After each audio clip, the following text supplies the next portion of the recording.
자, 반갑습니다. 목소리가 좀 이렇게 차분하게 나오려 하는데, 이제 희망적인 생각이 정말 많은 것을 가져온다라고 했습니다.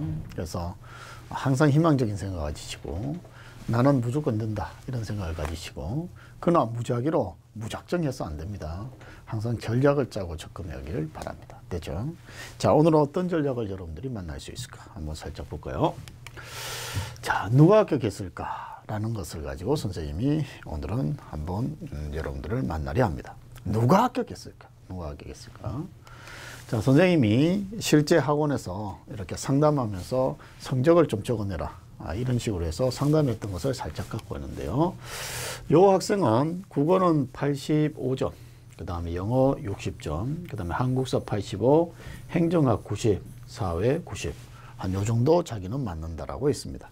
결국 그 전에 봤던 시험을 바탕으로 해서 적어낸 시험이야. 됐죠? 성적이 그렇게 나쁘진 않죠. 뭐 합격 가능성이 좀 있다라고 봅니다. 자, 두 번째 학생을 봤는데, 두 번째 학생은 국어가 70, 영어 80, 그 다음에 한국사 80, 행정법 75, 행정학 75 정도 이렇게 나왔습니다. 누가 합격했을 것 같습니까? 네, 판단했습니까? 네. 요 학생을 선생님 만났을 때, 첫 번째 있는 요 학생을 만났을 때 선생님 너무 좋아했어. 뭐라고? 행정학하고 사회가 상당히 좋다. 그래서 선택 과목이 좋다. 너는 빨리 붙을 수 있겠다. 그러나 눈에 딱 띄는 것이 영어다.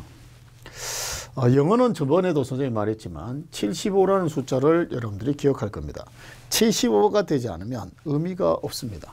알죠? 그래서 영어의 심리적 마지노선이 75점이야. 그래서 75점을 맞고 난 다음에 다른 과목을 공부하라라고 선생님이 했을 거야. 그래서 초반에 여러분들이 갖고 있는 전력의 60, 70%는 영어에 투자하셔야 돼. 그래서 이 학생은 어떻게 돼? 영어에서 75점이 되고 있지 않기 때문에 선생님 만나자마자 영어 공부해라. 선생님, 그래도 딴 것을 골고루? 아니, 영어 공부를 해. 영어가 너의 합격의 최고의 전략이다 라고 선생님이 상담을 했고요. 요 학생을 만났을 때는 선생님이 살짝 요것을 째려봤습니다. 행정법, 행정학이 75점 정도 있기 때문에 원래 원점수 기준으로 조정점수가 도입되지만 조정점수 빼고 원점수 기준으로 85점이 심리적 마지노선입니다. 그러니까 국어 85, 뭐 영어는 한 75라 그랬죠. 85, 85, 85. 요것이 심리적 마지노선이야. 여기서 조금 더 한두 개씩 더 맞으면 점점 합격률이 높아지는 겁니다.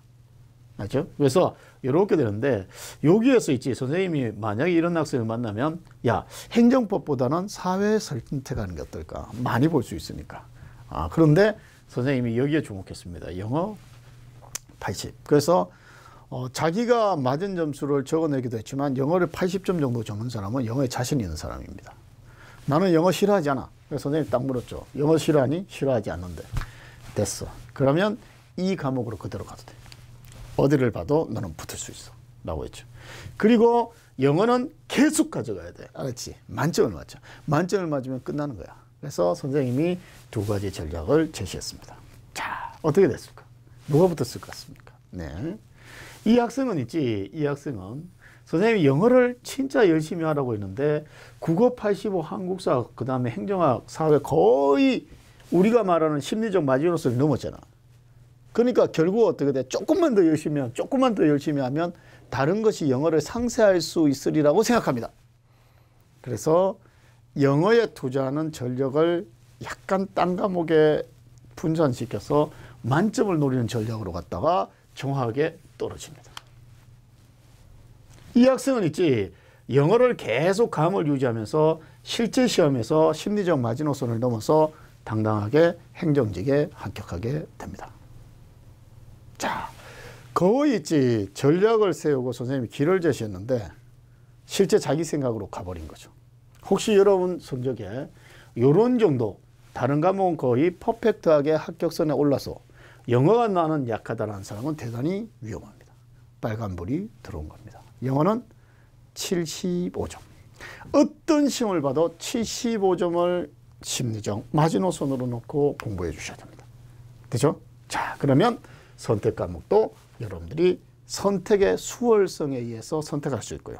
충분히 최대한 빨리 합격할 수 있다는 거예요. 됐죠? 이 길로 여러분들이 갔으면 좋겠습니다. 됐죠? 자, 그 다음 두 번째. 자, 이 학생들 어떨까? 네. 국어 85, 그 다음에 영어 85, 한국사 90, 세법 회계 이렇게 왔습니다. 되나요? 자, 65, 85 이렇게 되네요. 세법이 되게 약하다는 것이 보입니다. 됐죠? 자, 이 학생 어떻나요? 자, 이 학생은 국어 90, 영어 30, 한국사 100, 행정법 75, 사회 90입니다. 자, 이 학생을 만났을 때 선생님이 어떻게 했을까? 야, 너 세무직 되고 싶어? 예. 저는 세무직 공무원이 아니면 의미가 없습니다. 다른 공무원 나는 의미가 없습니다. 딱 하더라고. 세무직은 저번 시간에 뭐라 했죠? 그래. 국가직 하나만 노려야 된다 했지. 국가직 하나만. 그래서 정말 있지 열심히 해야 되는데 이 학생은요. 영어가 85점을 딱 맞고 있기 때문에 즉 심리적 마지노선을 충분히 넘어섰기 때문에 가능성이 있습니다. 근데 문제는 뭔가 하면 여기죠. 세법과 회계 정통으로 갔는데요. 정통으로 갔는데 실질적으로 다른 곳으로 이렇게 도망갈 수가 없습니다. 왜? 전공 과목을 선택해 버렸기 때문에. 얘는 오직 세무직만 볼 수 있어. 선생님이 약간 상담하면서 약간 이렇게 주저해서 이 선택 과목을 살짝 바꾸고 그러면 얘는 어떻게 생각하느냐. 세법이 65번이니까 세법을 빼고 여기다 사회나 행정학을 넣으면 어떨까요, 선생님? 이런 사람이 있어. 그러면 선생님이 안 돼! 그죠? 왜? 어차피 한 과목을 바꿔서는 다른 직렬을 볼 수가 없습니다.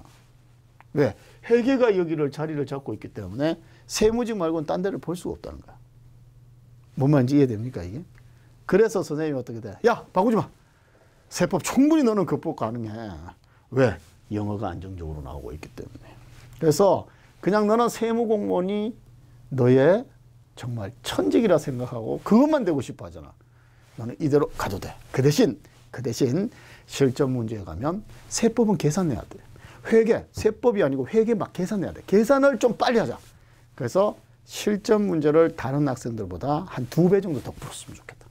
다른 애들 한 2회 풀 때 나는 4회. 계속 선생님이 독려했습니다. 그래서 드디어 세무직 공무원이 됐던 학생입니다. 즉 얘가 붙었습니다. 얘는 어떻게 돼? 여기에 얘는 보이는지 모르는데 자세히 보면 2015년 뭐 이렇게 돼 있어. 아직까지 공부하고 있습니다. 매년 선생님 만나서 영어로 하자. 영어로 하자. 영어로 하자. 영어로 하자. 정말 그 학생 얼굴 보는 것 자체가 무섭습니다. 다시 와서 선생님 영어를 하자. 근데 여러분 있지. 공무원 시험은요. 한번 시험을 쳐본 사람은 있겠지만 한 시험을 보고 1년 뒤에 시험 보는 게 아닙니다. 2달 뒤에도 있고 3달 뒤에도 있고 그 다음에 5달 뒤에도 있고 계속 시험이야. 계속 시험인데 근본적으로 영어의 질적인 변화를 가져올 수 있는 시간 확보를 하지 않으면 계속 오는 시험에 기대감을 가지면서 계속 헛바퀴 돌듯이 돌기만 도는 거야. 이 학생한테 선생님이 그랬거든. 다 때려치고 정말 그런 학생이 있습니다. 선생님 가르치는 학생 중에 영어를 하지 않다 하니까 갑자기 남학생이 사라졌어. 그리고 1년 뒤에 나타났어. 여기 나서서 뭐 했니? 영어만 했습니다. 딱 하더라고. 그 학생 지금도 잊을 수 없습니다. 바로 붙었습니다. 뭔가 하면 어디를 어떻게 공략하느냐에 따라서 어떤 점수를 가지느냐에 따라서 완전 이 게임은 끝나는 거야. 근데 이렇게 30점 맞고 매년 30점, 40점, 40점, 30점 매일 이거 봐봐. 거의 완벽하게 맞아도 안 됩니다. 이런 학생.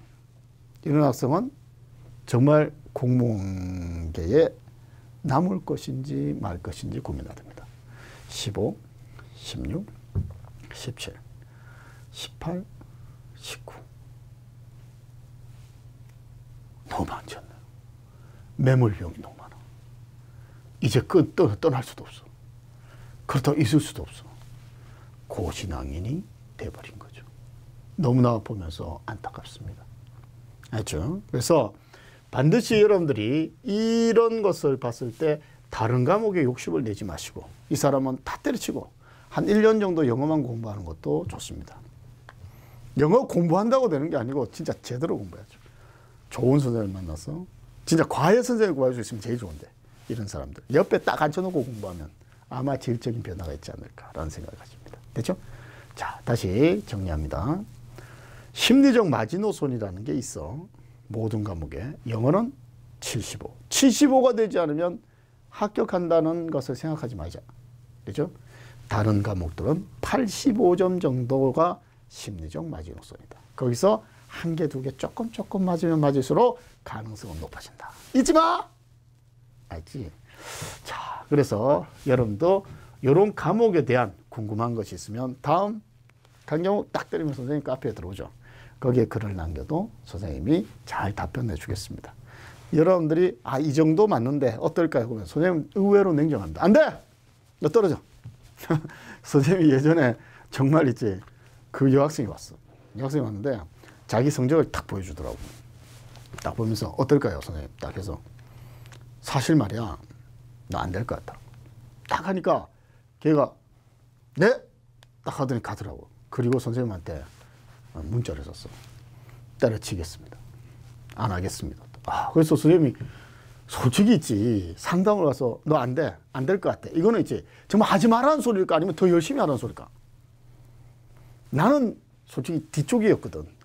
이렇게 공부하면 안 돼. 조금만 더 효율적으로 공부해. 그러면 너 붙을 수 있어. 이런 쪽이었는데 안 된다면서요. 딱 하면서 선생님 정말 저 앞에서 그렇게 노골적으로 정확하게 안 된다고 단정적으로 말하는 거에 충격받았습니다.